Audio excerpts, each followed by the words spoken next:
Surveyors and surveying in RPD. A surveyor is defined as an instrument used in the construction of removable partial denture to locate and delineate the contours and relative positions of abutment teeth and associated structures. That means we have to judge and we have to locate the undercuts. There are various different terminologies. First of all, the survey.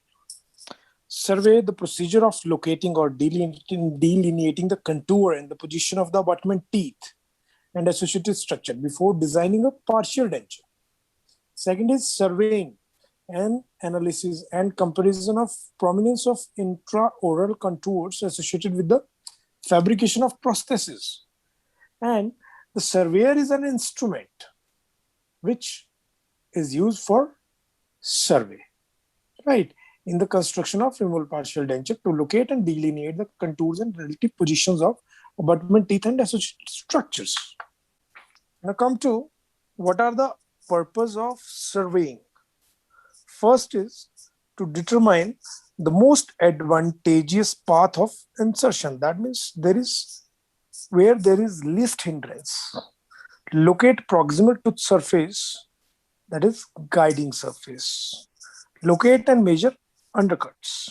This is very, very important function of surveying. Identify hard and soft tissue interferences. Again, the second important thing. Determine a path of insertion consistent with aesthetic requirements. Delineate the height of contour of the abutment teeth and identify areas of undercut. Planning restorative procedures. Record the most ideal cast position for future reference and plan for the RPT design and the required mouth preparation. So there are various objectives. Main objectives are designing RPT that it is rigid and flexible components are appropriately positioned to obtain good retention and bracing. Right? Determine the path of insertion. Mark the height of contour of the area, hard and soft tissue, where there are to locate the interferences basically. To mark the survey line, that is height of contour of the tooth. If this is your tooth, then most convex area is height of contour. So this survey line this is called survey line. To mark the survey line, that means height of the contour of the tooth, and to mark the undesirable undercuts into which the prosthesis should not extend. Then come to your paths of surveyor. First of all, the surveying platform. This is the surveying platform, this one, right? It is a metal plate parallel to the floor where a cast holder can be placed. This is a cast holder or surveying table where we have to fix a cast. It forms the base of the surveyor onto which all the other components are attached and supported. Right. Then come to your cast holder. That I have already said. It is a stand placed over the surveying platform. This one. This stand has a base and a table to place a cast. In this platform, the cast can be locked in any position on the table with the help of the locking device. The table is attached to the base with the help of ball and socket joints so that to adjust it accordingly. This joint facilitates to tilt the table, right? The surveying table should not be tilted more than 10 degrees because with increase in tilt, the path of insertion of the denture will also change. So maximum tilt is 10 degrees, right?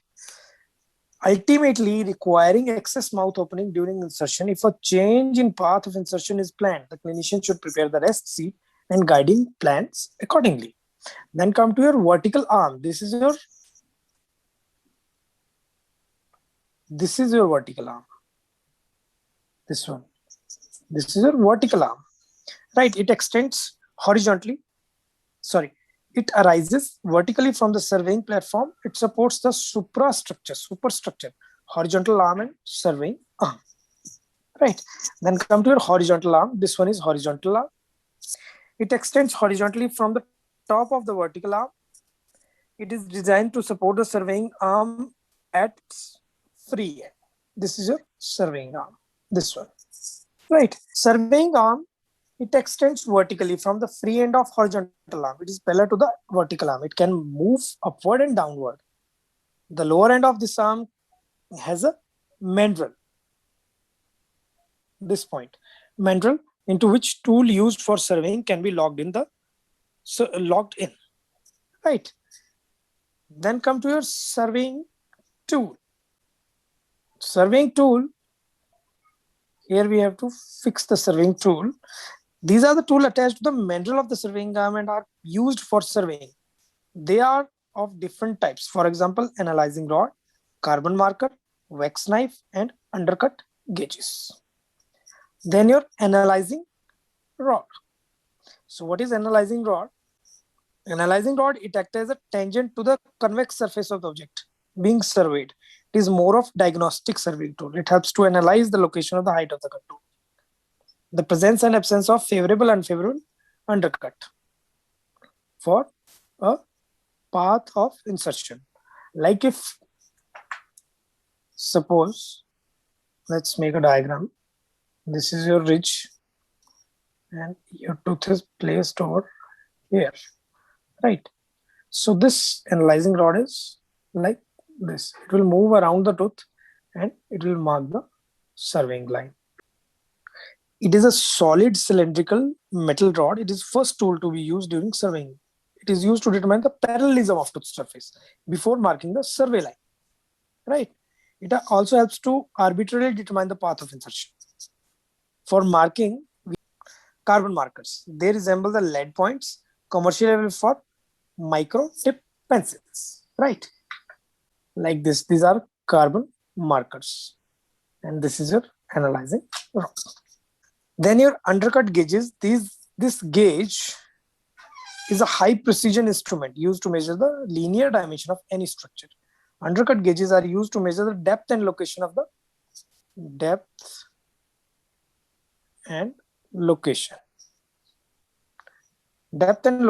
undercuts. On the analyzing tooth in 3 dimensions, Stewart states that the availability of undercut gauges in 3 standard sizes, namely 0.01 inch, 0.020 inch, and 0.30 inch, right? The gauges are of standard sizes and are area of tooth that matches the gauges chosen as undercut, right? Then your wax trimmer or wax knife. They can be attached to the mandrel of the surveying arm. They are used to directly trim the excess wax while surveying the wax, the pattern, and also to eliminate and block out undesirable undercuts parallel to the path of insertion. So there are basic differences. They have the same function, but there are basic differences. So the horizontal arm is fixed in case of Ney survey, whereas it is mobile in case of Jellicoe survey. You'll get direct questions from this comparison. Vertical arm is retained by friction. Vertical arm is spring mounted. Shaft remain in any vertical position until again it is moved. Vertical arm when released return to its original position. It should be held against spring tension.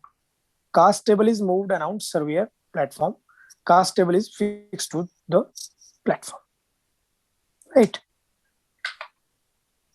Then come to your survey lines. Let us understand the concept of survey line, because it is very important to understand the survey line. Survey lines are nothing but the height of contour of the abutment teeth marked by a carbon marker during surveying, right? So a survey line can also be defined as a line produced on a cast of tooth by a surveyor or scriber, marking the greatest height of contour in relation to the chosen path of insertion of planned restoration. That means if this is your tooth, this is your maximum height of contour. To write, trace, or mark by making a line with a pointing instrument. The survey line marks the height of contour of the tooth. The height of the contour is defined as height of contour is a line encircling a tooth, designated its greatest circumference at a selected position. There are various different surveying lines: high survey line, medium survey line, low survey line, and diagonal survey line. Right. So high survey line is the high survey line that passes from the occlusal third in the near zone of the occlusal third in the far zone. When a high survey line is present, the undercut will be deep, and hence a wrought wire clasp, which is more flexible, should be used. High survey lines means it is more towards your occlusal end, right? So there is bigger undercut, so we have to use more of flexible clasp, so which is wrought wire clasp. It is commonly found in inclined teeth and teeth with a larger occlusal diameter compared to its diameter and at the CEJ. Then come to your medium survey line. In case of medium survey line, it passes from the occlusal third of in the near zone to the middle third in the far zone. Like if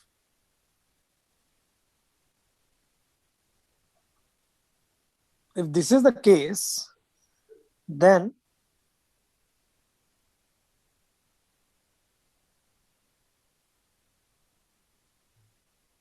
your medium survey line is like this, right? So during the survey, the cast should be tilted such that maximum number of teeth have a medium survey line. So in this case, we have to use either Ecker's clasp or Roche clasp, right? In case of low survey line, the line is closer to the cervical third of the tooth. That means at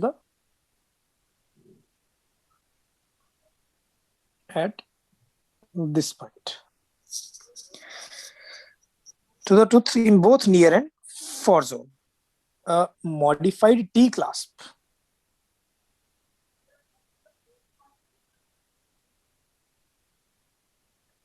is used for teeth with low survey line. It is common in teeth with marked inclinations. When it is associated with the high survey line on the opposite side, the retentive clasp tip cannot be placed in such cases because the undercut will be very close to the gingiva and difficult to maintain oral hygiene. In such cases, one of the following design can be followed. A bracing or reciprocal arm is placed, extended clasp can be used, recontouring the tooth with a crown can be done, or a proximal undercut can be used for retention. Then come to the last survey line, which is diagonal survey line. It is more common on the buccal surfaces of the canines and premolars. The diagonal survey line, if this is the case,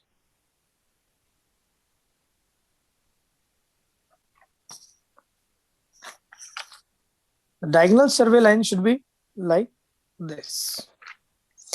The survey line runs from the occlusal third of the near zone to the cervical third of the far zone. Here, a reverse circlet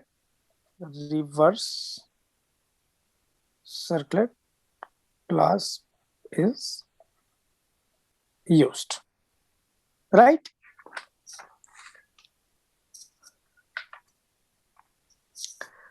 Now, what is the significance of survey line? Any rigid, non-flexible part of prosthesis must be designed to lie above the survey line, and only flexible part may be designed to go below it. It helps to locate area of undesirable tooth undercut that must be avoided or eliminated. That means if it is your survey line, then we have to make a rigid part over it, which is contracted by the flexible arm on the opposite side of the tooth. Height of contour, first of all, given by the Kennedy, represents the greatest bulk of diameter of the crown when viewed from the specific angle or change as the vertical position of the tooth changes. This is your tooth, then this is your maximum height of the contour. Tipping or tilting the cast will cause the height of the contour to move accordingly.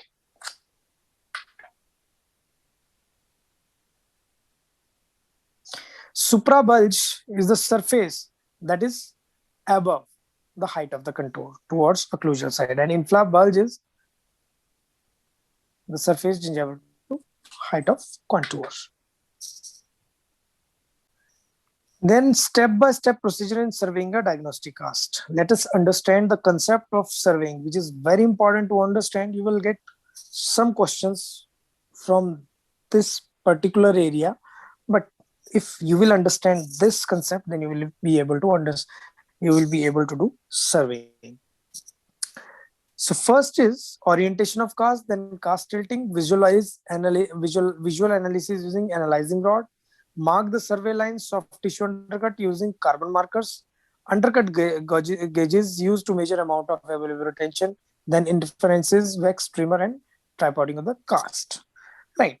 So first of all, we have to mount the cast. The primary cast should be mounted on the surveying table. First of all, we have to mount the cast. After mounting, the cast can be fixed tightly to clamp on the surveying table. The cast should be mounted such that the occlusal surfaces of the remaining teeth are parallel to the base. The cast should never be tilted before analyzing. Then positioning the surveying arm. After mounting, horizontal arm in the position is positioned in the surveyor. Horizontal arm should be vertically adjusted such that the surveying line arm can contact at least 3 different spaced out points on the cast. Like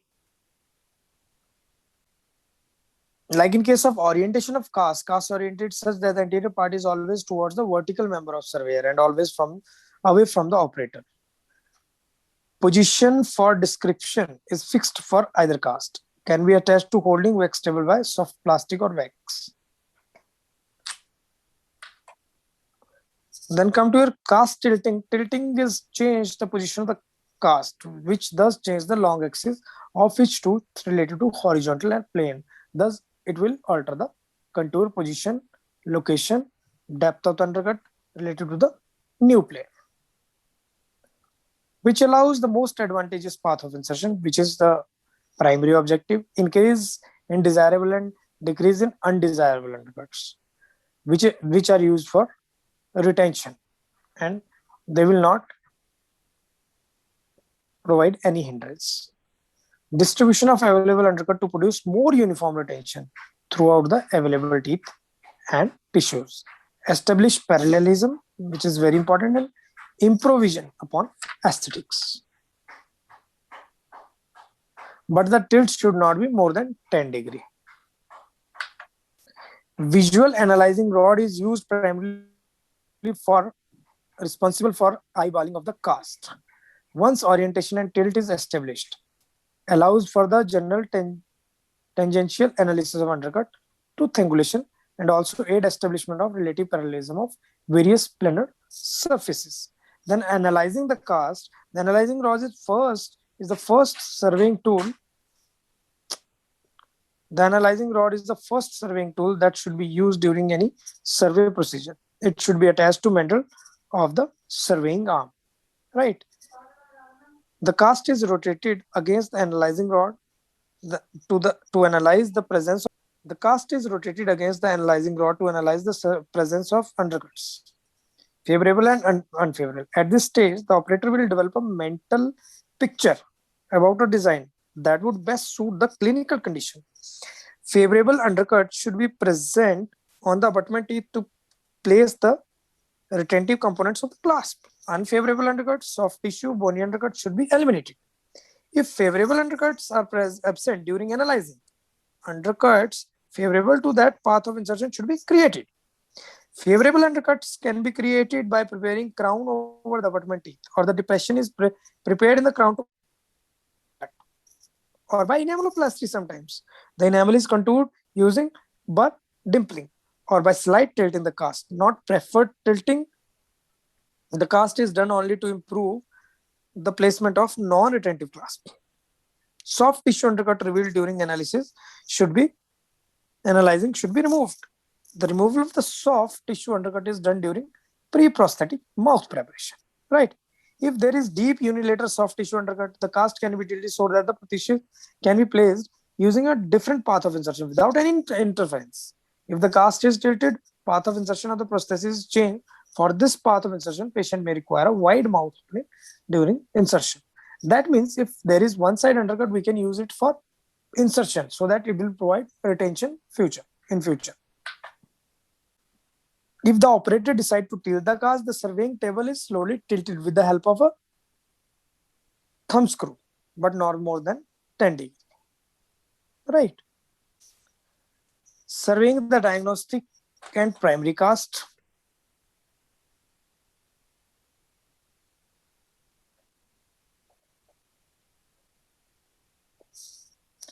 Tripoding the cast.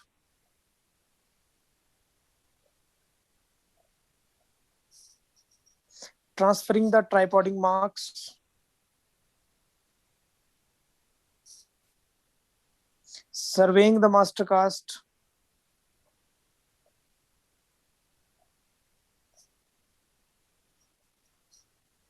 Contouring crowns and cast restoration.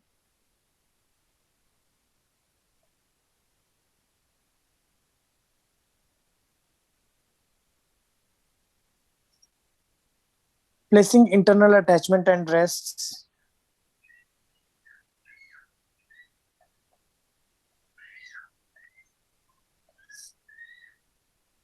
Surveying the master cast, surveying ceramic veneer before final glazing. So there are various objectives of surveying the diagnostic and primary cast to determine the most accessible path of placement. Basically, the work of surveying is to place removal partial denture in most favorable positions so that to make it more retentive also. Least interference and best aesthetics, right? To identify proximal to surface on which guiding planes can be prepared. Then analyzing the cast, which I have already said, surveying the teeth, right? Then tripoding. In case of tripoding, the angle of the path of insertion is maintained by maintaining the tilt determined by primary cast. To achieve this degree of tilt for the master cast, tripoding the primary cast is done. So what is tripoding? The path of insertion of the primary cast is not done for the master cast. All the prosthetic mouth preparation procedures done in relation to the path of insertion of the primary cast will be useless. So therefore, it is very important for us to preserve the tilt of the primary cast. Right. So tripoding basically is very simple procedure. This is done after surveying the primary cast. The primary cast is mounted according to the determined tilt on the surveying table. Right. Then a carbon mark trimmer to an angle of 45 degrees is fixed to the mandrel of the surveying arm. Right. We have to fix the carbon marker trimmed, carbon marker trimmed to an angle of 45 degrees. The height of the horizontal arm is adjusted such that the carbon mark touch the tissue lingual to the teeth on the cast. Right. The horizontal arm is locked in that position. Surveying arm is moved freely. Since the horizontal arm is locked to the vertical arm, the tip of the carbon marker will lie in the single plane, irrespective of position to which the surveying arm is moved. After that, the surveying arm is moved. 2 additional contact points in the cast that come in contact with the carbon marker are marked. Since carbon marker is in the same horizontal plane, all the 3 points marked using it will also lie in the same plane.